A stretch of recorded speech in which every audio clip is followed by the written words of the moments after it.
There is this very specific, quiet, and honestly somewhat terrifying moment that happens to absolutely every single one of us. Oh, yeah. We all know it. Right. You're standing in your bathroom. The lighting is maybe a little too harsh. You look in the mirror, and it's not just a passing glance while you brush your teeth, Yeah. You really look. You actually see yourself. Exactly. And you see it. The wrinkles have deepened in a way that feels permanent.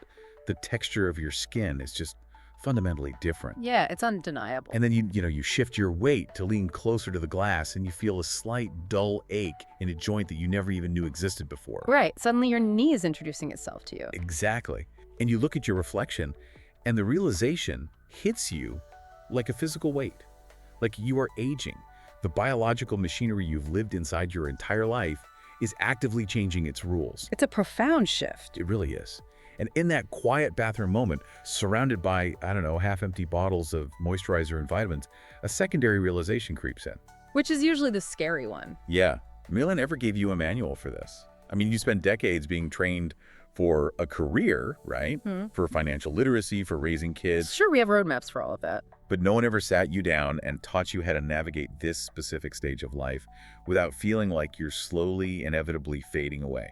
It's so true. I mean, we treat the human lifespan with a bizarre inconsistency. How so? Well, we view our 20s and 30s as this period of intense, deliberate architecture, right? Like, we are building the foundation. Right, hustle culture, setting yourself up. Exactly. But culturally, we view the aging process as an unexpected weather event. Oh, wow. A weather event. Yeah. We treat it like a storm that just rolls in and happens to us, rather than a completely natural, predictable season of life that requires its own distinct set of blueprints and tools. It makes so much sense. We just sort of brace for impact. Exactly. We are essentially walking into the final, potentially most profound decades of our lives completely blindfolded, hoping we just get lucky. Which is exactly why we are pulling out all the stops for today's deep dive. Yes, absolutely. We are looking at a masterclass on this very subject. It's sourced from a powerful framework laid out by Jorge Buquet on the Vita Sabia platform. And it is a fascinating framework. It really is. The mission we have today is to completely deconstruct this material because it fundamentally shatters the societal expectations we have all been spoon-fed about getting older. It completely flips the script. And the stakes here could not be higher. I mean, the type of old age you're going to experience is not a roll of the genetic dice. No, not at all. It's being actively, brick by brick, built by the decisions you're making right now, today. Which is an intimidating thought, but a crucial one. Exactly. So whether you, and I mean you, listening to us right now, whether you are 30, 50, or 70 years old, you are currently pouring the concrete for the foundation of your future self. And the urgency of this framework is what makes it so compelling. I mean, it's not offering comforting platitudes about silver hair and wisdom. No, it is not holding back. It's a rigorous wake-up call. And the structure of Buquet's philosophy is fascinating because it builds toward a singular, incredibly powerful keystone concept. Right, there's a progression to it. Yeah, a final realization that binds everything together. But there's a strict warning attached. Right, which is... That final keystone cannot even be comprehended, let alone applied, until we have mastered this psychological and physical groundwork first. We have to clear the site before we can build the house. Okay, let's unpack this. Yeah. Because I want to invite you, the listener, to just sit back, clear your mind, and rethink absolutely everything you thought you knew about getting older. It's a lot to unlearn. It is. The starting point of this entire philosophy requires exposing a gigantic piece of societal fiction. The big lie. The big lie. We have been systematically programmed to believe that aging is inherently and exclusively synonymous with deterioration, with loss, and with a descent into irrelevance. It operates almost like a cultural virus, you know? A cultural virus. I like that. Well, think about it. When a society universally treats old age as a burden, as a period of inevitable decline and irrelevance, millions of people subconsciously internalize that narrative. Right. They just accept it as fact. Exactly. And human psychology is terrifyingly efficient at manifesting its core beliefs. That's for sure. When you believe deep down in your neural circuitry that your future is destined to be a period of weakness, you stop investing in it. You just give up before it even happens. Right. You stop planting seeds for a harvest you've already decided will be ruined.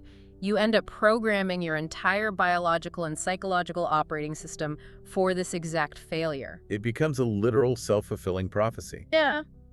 I was thinking about this societal messaging, and it feels like we treat human life as a smartphone battery, Oh, that's a good analogy. right? Like we start at 100% when we're in our 20s, and we just assume we are on this uncontrollable, inevitable drain down to zero. Yeah, just watching the percentage drop. Exactly.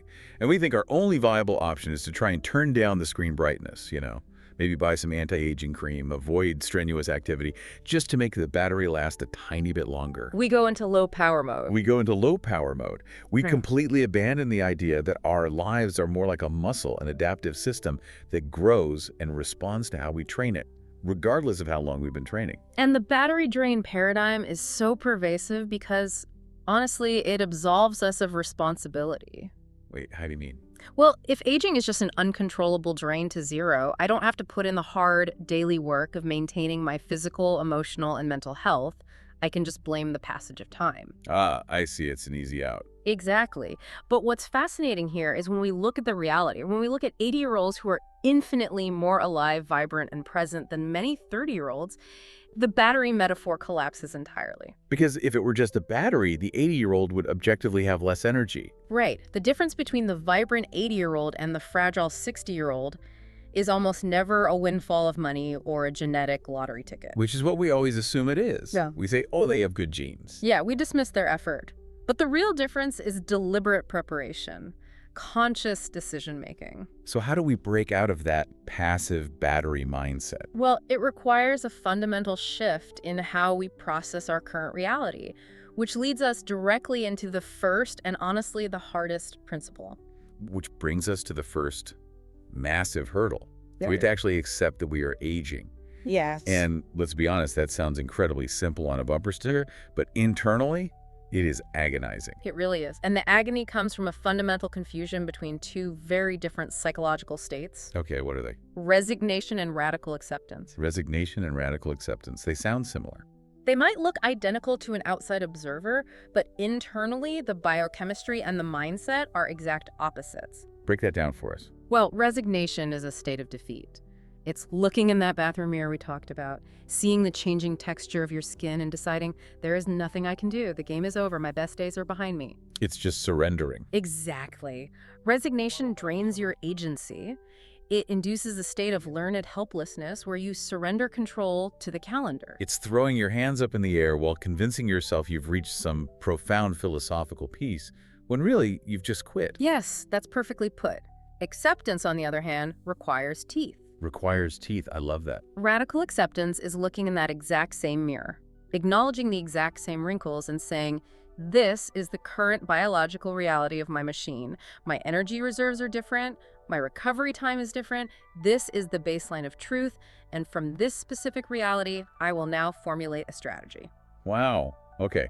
So it's not giving up. It's strategizing. Acceptance doesn't weaken you. It's the ultimate intelligence-gathering mission for the battlefield of life. I see. And if you refuse to run that intelligence gathering mission? Well, there is a brilliant analogy in the source material for what happens to our cognitive load when we live in outright denial of our aging. The underwater beach ball, right. Yes. Imagine treading water in the deep end of a swimming pool while trying to hold a massive inflated beach ball completely submerged beneath the surface. I mean, just picturing that makes my arms tired. Right. You can pull it off for a little while, but it requires an immense, exhausting, relentless output of physical energy. Because you're fighting physics at that point. You're fighting the natural laws of buoyancy.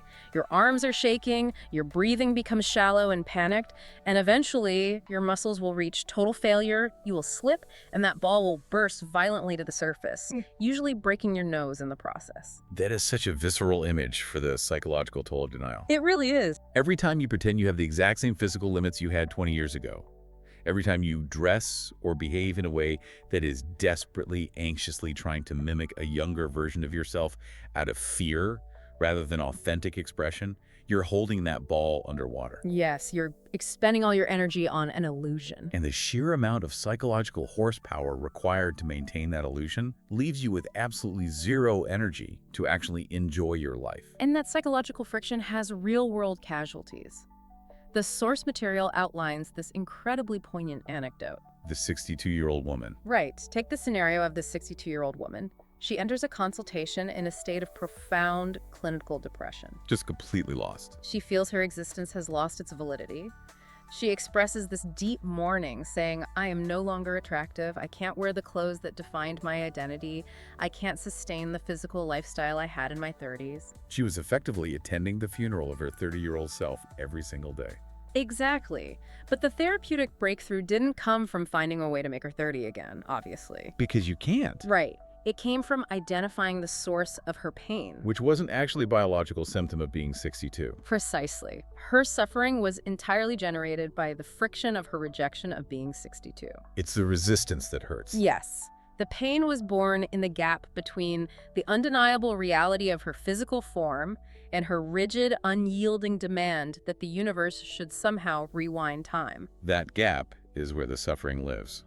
In psychology, we look at something called identity foreclosure, where a person locks onto a very specific version of themselves, usually from their physical peak, and refuses to let their self-image dissolve. And when your identity is entirely anchored to a ghost, you become a ghost yourself. Wow, yes.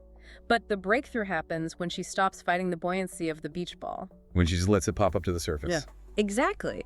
She realizes, I don't have to be the woman I was at 30. I can be the woman I am at 62. And I can be a formidable, extraordinary presence in this exact moment. That is the essence of radical acceptance. She stopped fighting a war against time that she was mathematically guaranteed to lose. What she achieved is the absence of internal conflict. I mean, think about the metabolic energy you save when you sign a peace treaty with your own biology. It's a massive relief. When you aren't at war with your body, you free up a massive reservoir of creative and physical energy.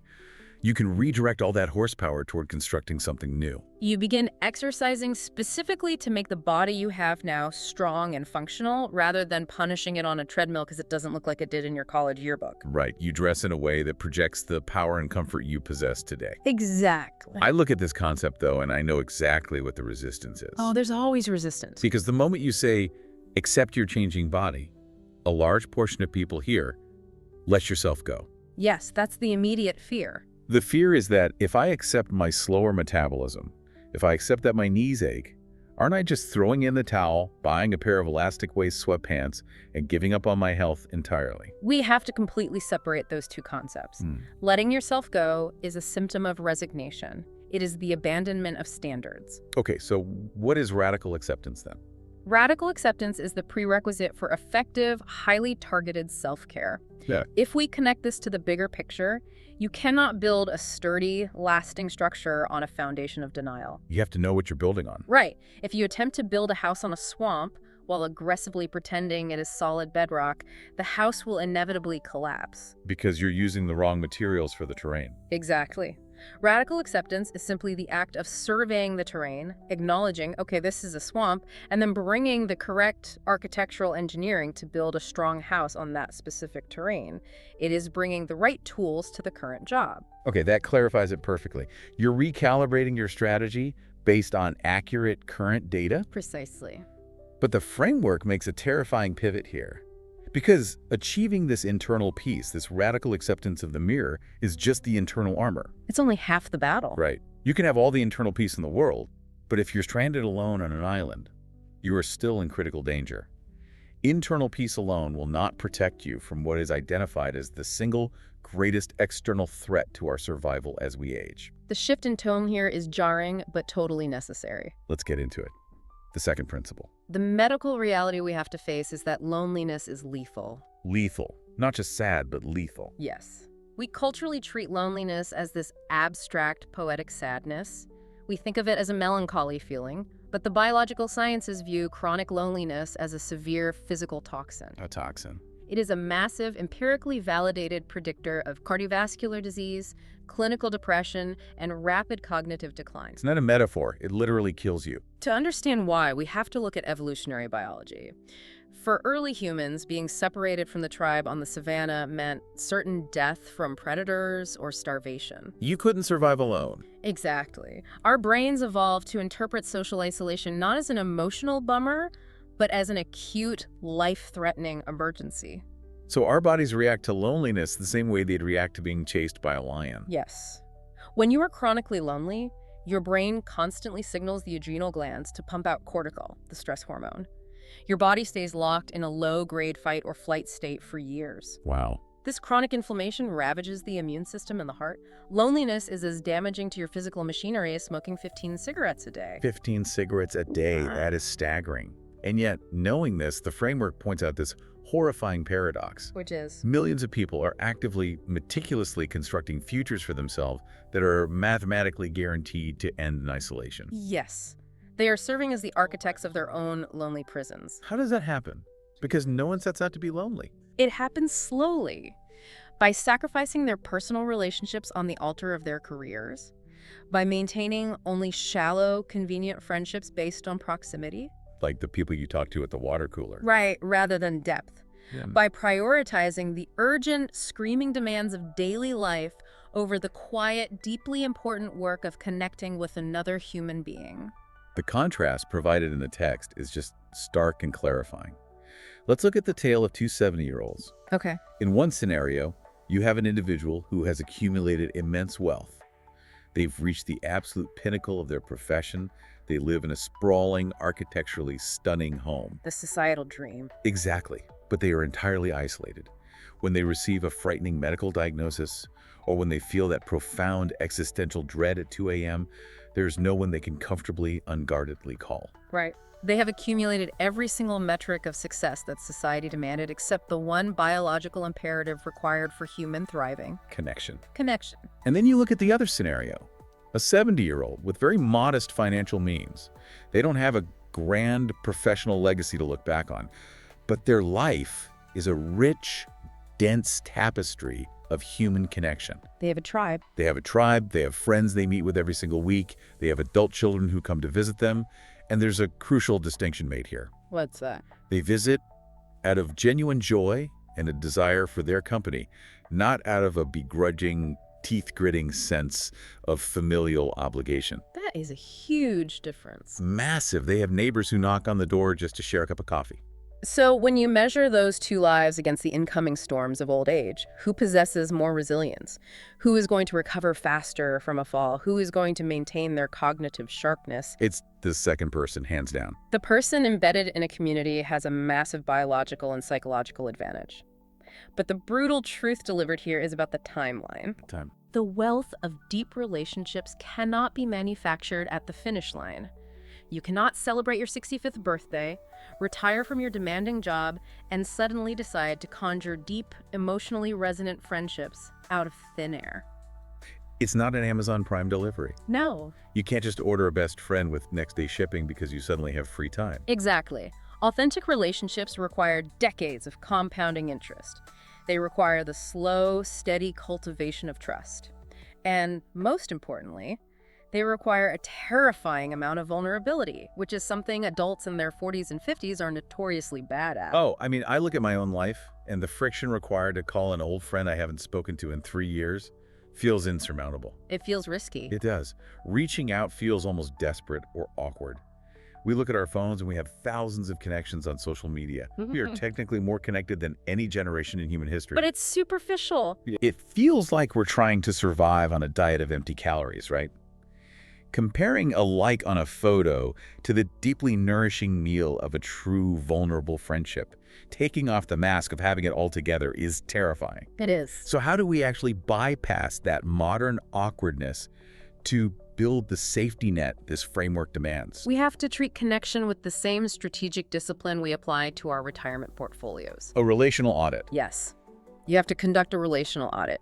Identify the people in your periphery who aren't just convenient, but with whom you feel a genuine resonance. And then you have to actively shoulder the risk of rejection. You have to make the first move. You have to be the one to make the call, not a text, a call. You have to reach out not when you need a favor, but just to ask how they are navigating their life. You have to push through the initial uncomfortable barrier of, why is this person calling me? Yes, and that requires dropping the armor. You have to show them your unedited, messy self. You have to admit when you are scared of the future or failing at a project or feeling lost. Which is so hard. It is, but vulnerability acts as a beacon.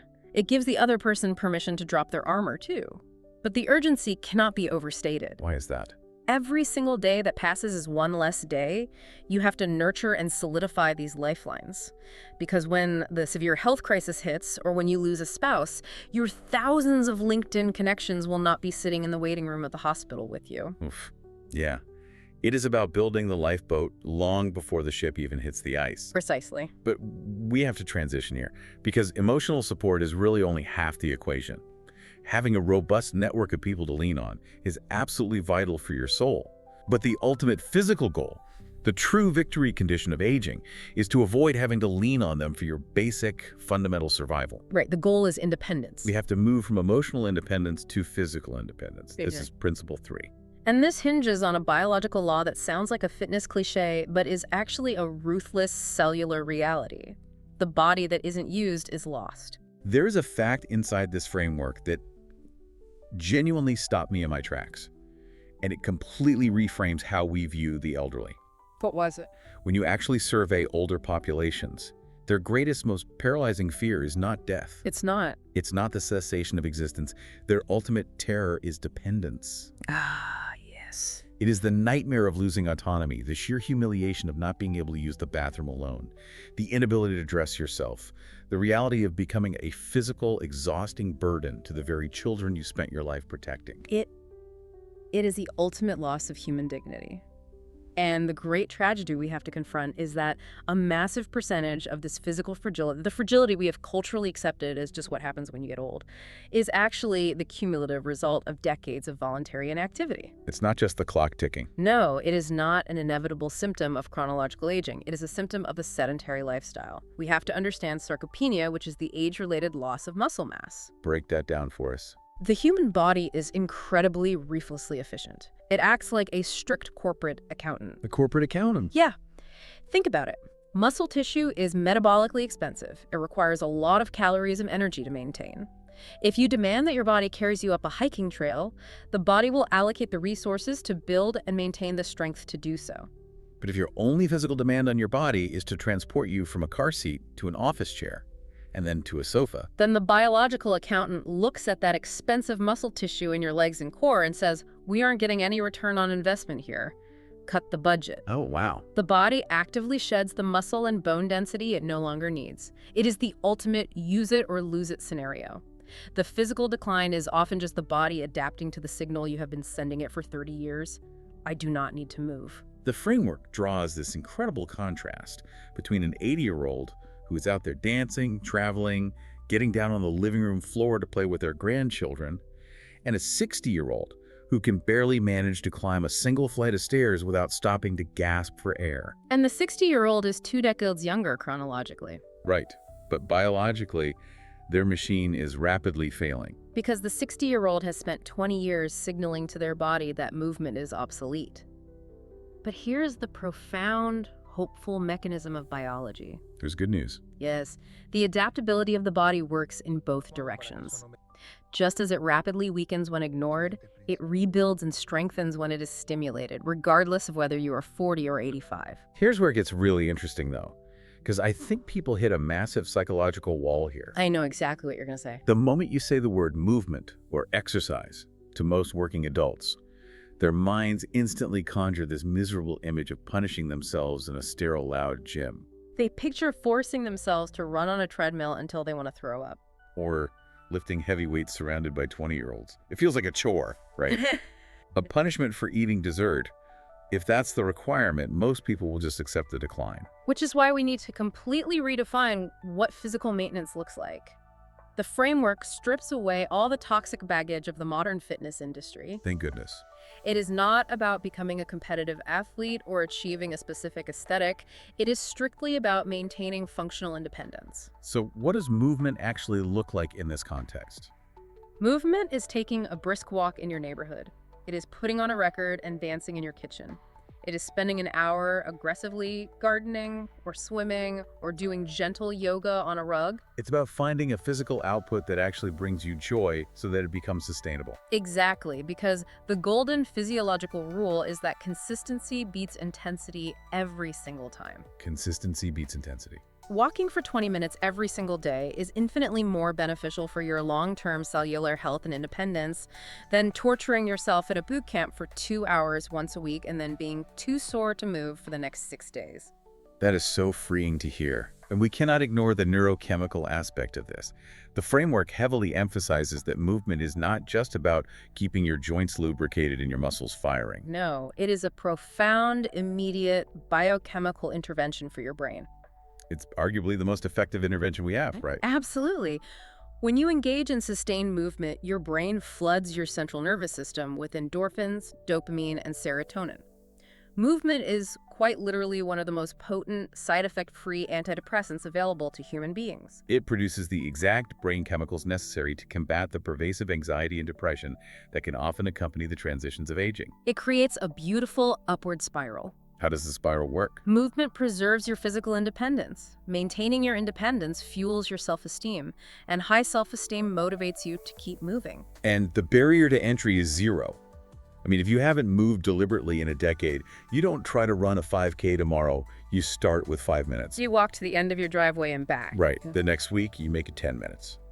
The objective isn't Olympic glory. The objective is simply to begin communicating a new signal to your biology. Yeah. Do not shut down. I still need you. Exactly. So we have established the protocol for preventing the body from becoming a physical prison. But there is a cruel irony here. What's that? You can maintain a perfectly healthy, mobile body, but if the pilot driving the machine goes to sleep, that physical independence is completely useless. Ah, yes, Principle 4, the mind. How do we stop the brain from turning off the lights the moment we retire? That requires us to dive into the cognitive architecture of aging. And just like the skeletal muscles, the brain operates on demand. If you do not actively, relentlessly engage it, it will atrophy. It's that use it or lose it principle again. Yes. This highlights what is perhaps the great silent tragedy of modern retirement. People spend 40 years operating at a high cognitive level, solving complex problems at work, navigating social hierarchies. They finally reach the finish line of retirement and they turn the engine off. They stop seeking out new information. They stop facing complex mental challenges. They trade the intense cognitive friction of a career for 8 hours of frictionless daytime television. And the result is a rapid, entirely preventable cognitive decline. To combat this, we have to understand the science of neuroplasticity. Neuroplasticity, the brain's ability to change. Yes. For a long time, the dominant scientific consensus was incredibly bleak. We believed that the brain was pretty much set in stone by the time we reached our mid-20s, and that aging was just a slow, irreversible loss of brain cells. But that's not true. No. Modern neuroscience has proven that the brain retains an extraordinary, lifelong capacity to physically rewire itself. It can forge entirely new neural pathways, grow new synapses, and route around damage, regardless of whether you are 30 or 90. It completely annihilates the old cliche that you can't teach an old dog new tricks. You absolutely can. The biology supports it. But the old dog has to actually want to learn the trick. That is the key. The framework gives us this wonderful, triumphant case study of a 75-year-old man who decided he wanted to learn how to use a modern computer from scratch. And the most illuminating part of that story is the immediate societal pushback he faced from his own inner circle. Right. His own children essentially told him, "Dad, it is too complicated. You were too old for this. Why bother frustrating yourself?" They were actively enforcing the exact societal lie we talked about at the beginning. They were trying to push his beach ball underwater for him. Yes. But this man possessed radical acceptance of his chronological age. Coupled with an absolute refusal to be cognitively stagnant, he persisted. He took classes. He waded through the immense, headache-inducing frustration of learning a completely alien operating system. And he didn't just learn how to forward emails. No, he became so proficient that he actually took up graphic design as a passionate hobby at 75. That is the physical manifestation of neuroplasticity. When he was frustrated, when he was struggling to understand the software, his brain was actively building new vascular and neural networks. So the frustration was actually a symptom of the brain growing. Exactly. But we need to be very precise about what exercising the mind actually entails. I'm glad you brought that up because I know people who think doing the daily Wordle or finishing a Sudoku puzzle on their morning commute is their cognitive armor. Is that enough to keep the brain plastic and young? It is better than nothing, but it is deeply insufficient. Really, Sudoku isn't enough. No. Things like Sudoku rely on algorithmic thinking. You are recognizing familiar patterns using existing neural pathways. True cognitive exercise requires pushing past your current boundaries into the realm of novelty and frustration. Okay, so what does that look like? It means reading dense, challenging books that force you to hold complex arguments in your working memory, not just light, escapist fiction. It means attempting to learn a new language. Which forces the brain to build entirely new linguistic architectures and auditory processing centers. Yes. It means picking up a musical instrument, which demands a massive integration of physical motor skills, spatial awareness, and complex pattern recognition. And the framework also points out that our social interactions are a major form of cognitive exercise, provided we're doing them right. Yes, conversational friction. It challenges us to have profound, complex conversations, not just gossiping about the neighbors or having a 10-minute discussion about the weather, but actively debating big ideas, exploring opposing viewpoints, forcing your brain to process and respond to unpredictable human variables in real time. The underlying engine driving all of this is curiosity. Curiosity is the ultimate neuroprotectant. This raises an important question, though. What's that? We are forced to confront a brutally honest comparison here. Imagine two different lives. One life is spent sitting in a recliner, passively absorbing television all day, letting the hours blur together while the mind slowly numbs and powers down. A very common scenario. And the other life is spent deeply frustratingly engaged in a challenging project, perhaps struggling to build a piece of furniture or learn a piece of software, experiencing the agitation of not knowing, but also the electrifying thrill of a breakthrough. Which state of being makes you feel biologically alive? It's the friction. The engaged life requires effort, it requires burning calories, but it generates light. That's a beautiful way to put it. And it brings us to this profound realization that the age of your mind is not determined by the year printed on your driver's license. It is determined entirely by your attitude toward the unknown. Yes. When you lose your curiosity, when you decide that you already know everything you need to know about the world, that is the exact moment your mind begins to die, even if your physical heart keeps beating for another 20 years. Wow. Which brings us to a critical juncture. We have built a formidable foundation. We have accepted the reality of our changing biology. We've done the relational audit to inoculate ourselves against the lethality of loneliness. We're moving our bodies to ensure physical independence. And we're relentlessly challenging our minds with novelty to maintain our cognitive edge. And now we arrive at the edge of the map. We arrive at the cliffhanger. This is where the source material we are deconstructing takes a fascinating, almost cinematic turn. It really does. The text brings us right to the precipice of the final concepts, and it starts by delivering a very dark, uncomfortable observation. It says verbatim, "Many people die shortly after retiring, not because they are old, but..." And then our transcript completely cuts off. The sentence is left hanging in the void. It is a remarkable structural absence. So what does this all mean? We're not flying blind here. No, we aren't. The framework has left us a very clear trail of intellectual and psychological breadcrumbs. Okay, let's follow them. If we look closely at what we just analyzed, the tragedy of letting the mind numb in front of the television, the biological imperative of engaging in passionate projects to maintain a connection to the world, we can deduce the exact mechanism the author was about to reveal. So what is the missing piece? What is the fatal variable that takes down a physically healthy person right after they stop working? The phenomenon the text is pointing toward is a well-documented epidemiological reality. A statistically significant spike in mortality and severe health decline occurs within the first few years of retirement for many individuals. So what fills in the blank? The blank in that sentence is undoubtedly related to the catastrophic loss of a life's purpose. Many people die shortly after retiring, not because they are old, but because they have lost their reason to exist. Because modern society has trained us with ruthless efficiency to link our entire identity, our relevance, and our value to our economic output. Exactly. When you meet someone at a party, the first question is always, what do you do? We define ourselves by our utility to the market. And when that career abruptly stops on a Friday afternoon, if you haven't built the foundation of radical acceptance, if you don't have deeply rooted relationships outside of your coworkers, and if you haven't cultivated a curious mind with passions independent of your paycheck, the sudden void of retirement isn't a long-awaited vacation. It is a terrifying, empty abyss. The psychological shock of waking up on Monday morning and realizing no one explicitly needs me today can manifest in rapid physical deterioration. Which brings us to the ghost hovering over this entire deep dive. The final, unwritten keystone of the framework. The ultimate principle that Bouquet teased at the very beginning as the most powerful of all, the one that unites the architecture and makes the entire endeavor worthwhile. While the exact phrasing of that final principle is lost to the cutoff in our material, the entire trajectory of the preceding arguments acts like a neon arrow pointing straight at it. The text warned us that this final keystone wouldn't work without the others. Right.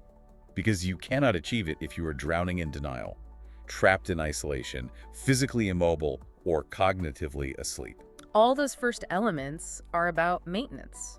They are about keeping the machine running. But a machine doesn't exist just to idle in the driveway. It runs to do something. So what is it running to do? That suggests that the ultimate goal elevates us from mere biological survival to actual human transcendence. Transcendence. The overarching theme of this masterclass points overwhelmingly toward the concepts of meaning, legacy, and contribution. That makes perfect sense. It is the profound realization that your later years are not a waiting room for death. They are a platform. They are an opportunity to give back, to mentor, to synthesize the decades of wisdom you have accumulated, and to leave a spiritual and emotional inheritance for the next generation. It is the shift from a mindset of scarcity asking, how much time do I have left before the battery dies, to a mindset of abundance. Asking, what am I going to build with the time and wisdom I have earned? And that requires a courageous, outward-facing engagement with life that transcends your own physical aches and pains. It is the ultimate antidote to the societal lie we started with. Aging isn't the process of fading away. It is the process of distillation. Distillation, that's exactly it. You're boiling away the trivialities of youth to get to the absolute potent essence of who you are. This has been an incredibly profound journey to unpack. It really has. Let's quickly trace the map we've just charted out to bring it all together. Good idea. First, we have to stop viewing aging as a descending staircase and recognize it as a new terrain. We must radically accept our current physical reality, stopping the exhausting fight against time so we can redirect that energy toward growth. Then, we must actively cultivate vulnerable, authentic connections to stave off the biological lethality of loneliness. Right. We have to move our bodies consistently, prioritizing functional independence over societal aesthetics. And we must challenge our minds relentlessly with friction and novelty, treating curiosity as the ultimate life preserver.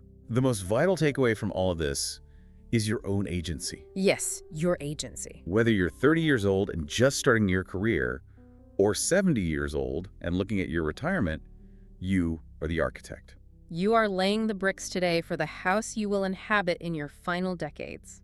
Every choice to take a walk instead of sitting, every choice to make a vulnerable phone call instead of scrolling, every choice to learn something frustrating instead of watching something easy is a brick. You have to ask yourself, are you casually building a prison of isolation and physical decline?